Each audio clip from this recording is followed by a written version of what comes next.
Have you ever had the feeling of being watched in a place that should be empty? Join us as a group of friends decides to enter an abandoned house, where each shadow tells a story and every noise is a warning. What will they discover inside? So, that night started like any other. I was at a friend's house, everyone laughing, chatting and playing a bit. Then someone throws out the crazy idea. What if we went to that abandoned house at the end of the street? Everyone stopped to look.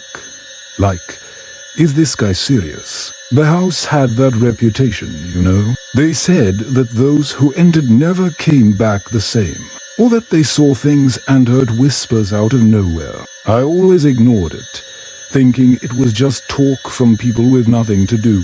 But the pressure began to mount. A friend, a little crazed, decided to make a bet. He said that whoever went in first would win some cash. I laughed, but inside I was already nervous. Those stories started to feel more real. The mood got heavier. I could see on the faces of the others that, deep down, everyone wanted to go, but nobody had the courage. The darkness outside seemed denser, and the shadows of the trees almost looked like they were moving. And, of course, my curiosity took over. Let's go already, I thought. I didn't want to seem cowardly. So there I was, heart racing, already imagining what might happen. We agreed to go at night. If it was bad, at least it was just an adventure, right? We couldn't imagine what was coming. Let's just pay a visit. Just to see, I said, trying to convince myself. Deep down, I knew it was more than just seeing. I needed to face that fear. The time came, and we went. When we got there, the lights of the house seemed to shine in a totally strange way. The broken windows and creaking doors gave a sense that the house was alive, and there was a strange smell in the air, like something was rotten. The adrenaline started to spike. I thought, what are we doing here? But it was too late. The group began to push toward the door. That door was only ajar, but it looked like it wanted to scream. As I approached, each step sounded louder. I looked back and saw the faces of my friends full of expectation and fear. I thought about taking a step back, but I remembered the bet. I had to find a way to get in. When I pushed the door, the creak echoed through the night, and the darkness inside seemed to swallow everything. I was about to cross a line from which there was no return. The feeling that I was doing something completely wrong overwhelmed me. And there, at that moment, with my heart in my hand, I realized the night was just beginning. As I pushed the door, it opened slowly, as if waiting for me. The sound of it creaking echoed and sent a chill down my spine. Inside, the darkness seemed to move, almost like dancing. I went inside, and it was somewhat of a shock. The smell was musty, and the moonlight barely made a difference. My friends were behind me, and I could feel the weight of their gazes. The room was a mess, with broken furniture covered in dust. The shadows on the walls seemed to stretch, almost like they wanted to grab me. My stomach churned, but I tried to act natural, as if I wasn't dying of fear.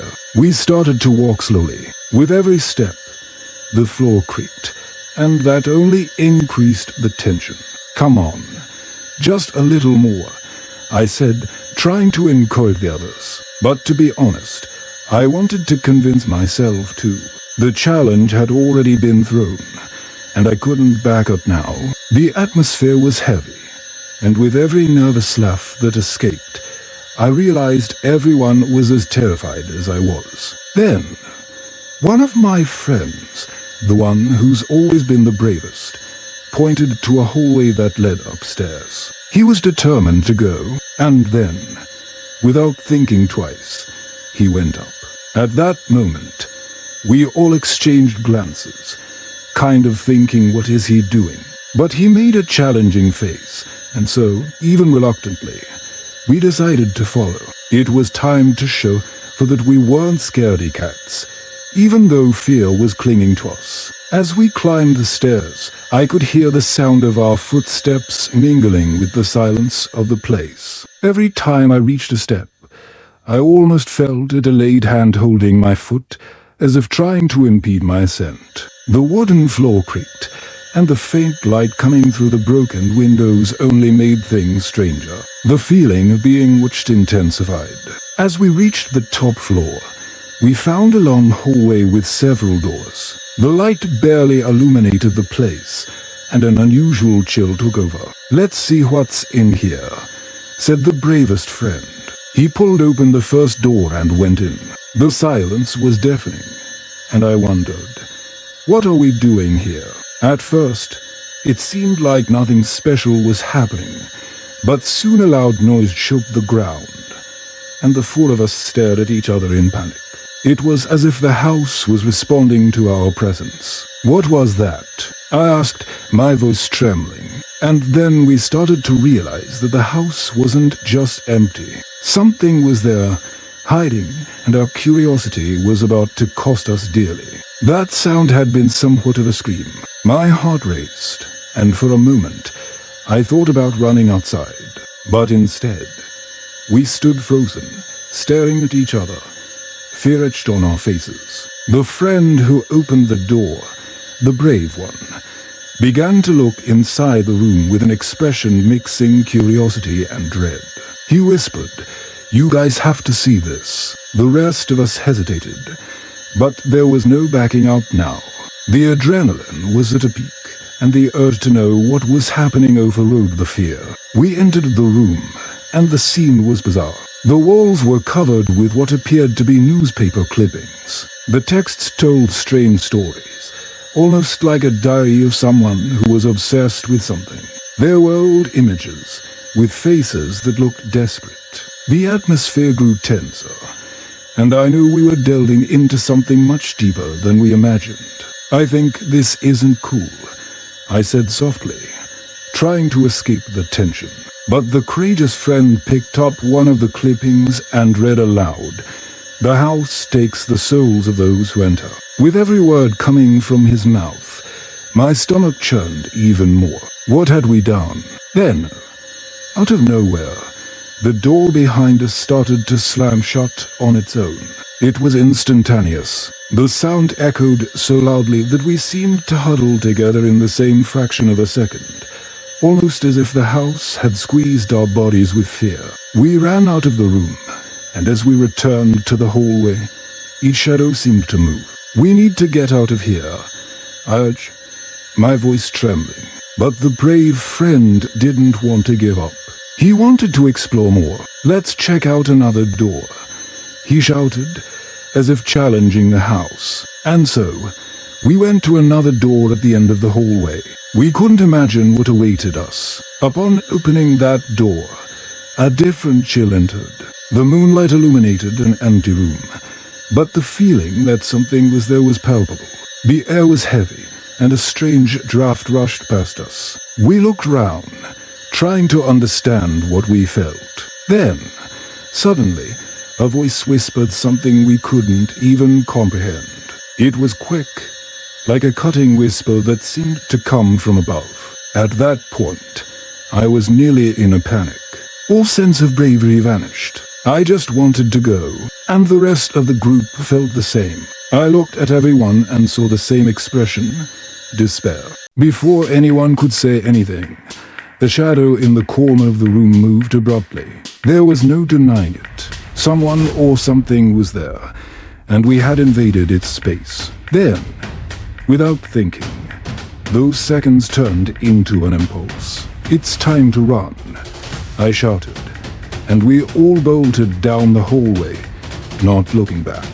I could barely see where I was stepping, but the adrenaline was so high that it didn't even matter. We ran like crazy down the hallway, trying to find the staircase back. The tension mounted, and it felt like the whole house was alive, almost laughing at us. The floor creaked loudly, and I could feel we were being followed. Or was that just my mind losing it? "Where do we go?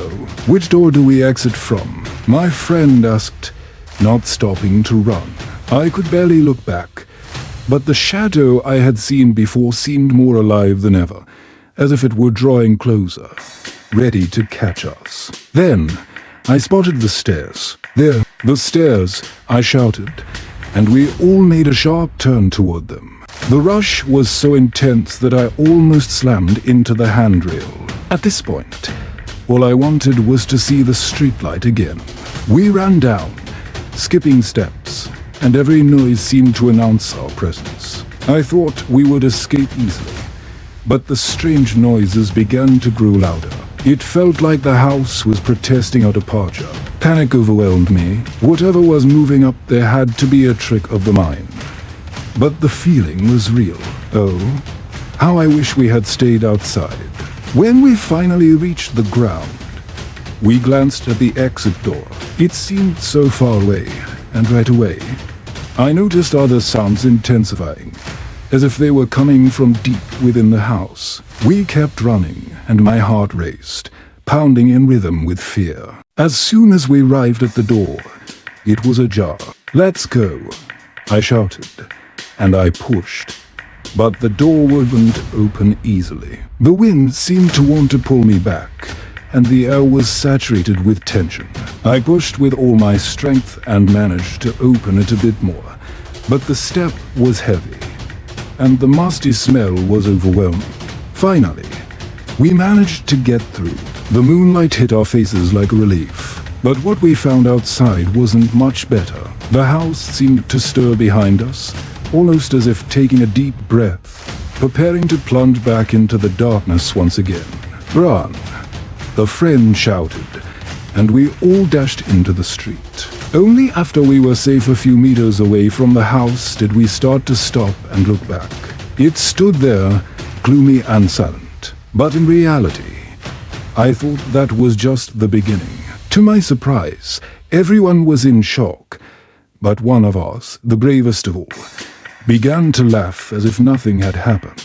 I thought it was just a scare, but that was the best adventure of my life, he said, and suddenly, everyone started to laugh. But the laughter was somewhat nervous, and I knew that, for some reason, that place still hadn't finished with us. The stories of the house began to bubble up in everyone's heads, and as if the house knew, a cold breeze blew by, like a reminder that this wasn't quite the end. After laughing a little, we started to realize that the house was still right there, watching us. The festive atmosphere soon turned tense again. "This house isn't going to leave us alone like this, is it?" I commented, half whispering, but I was already beginning to believe that all this had a meaning. "I think we should go back and investigate more," said the brave friend, still excited. "At least understand what's up with those clippings." The rest of the group just looked at him, kind of confused. I was in shock, but the idea of going back gave me a chill in my stomach.